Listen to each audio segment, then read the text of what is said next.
একটি অজানা জন্তু এখানে এসে পড়েছে। এই বাড়িটির মধ্যে তারা বাসা বেঁধেছে। আর কয়েকজন আদিবাসী দাদা, তাদেরকে ডাকা হয়েছে। সেই আদিবাসী দাদারা সেই জন্তুটিকে ফাঁদে ফেলার চেষ্টা করছে। এই দেখুন, তারা জাল পেতে বসে আছে।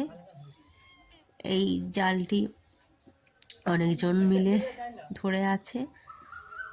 আর এই লাঠি নিয়ে দাঁড়িয়ে আছে এক দাদা, আর ভিতরে আরও অনেকগুলি দাদা আছে। আর সেই জন্তুটিকে, অজানা জন্তুটিকে বের করার চেষ্টা করছে। সেই জন্তুটি কি, দেখতে থাকুন। এটি একটি অজানা জন্তু হলো, আমরা চিনি না, কিন্তু ওরা আদিবাসী দাদারা হয়তো চিনে, তাই চিনে ওই ফাঁদটি ফেলার চেষ্টা করছে। দেখুন, শেষ পর্যন্ত ভিডিওটা না দেখলে বুঝতে পারবেন না, দেখতে থাকুন। দেখুন, মনে হচ্ছে ধরা পড়ে যাচ্ছে। হ্যাঁ, চলে এসছে।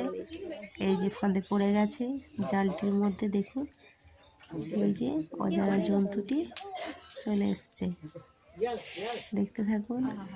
এই যে এমন মেরেছে, মুখ দিয়ে রক্ত বেরোচ্ছে। কতগুলি গুলতির মতো করেছে। এই দেখুন।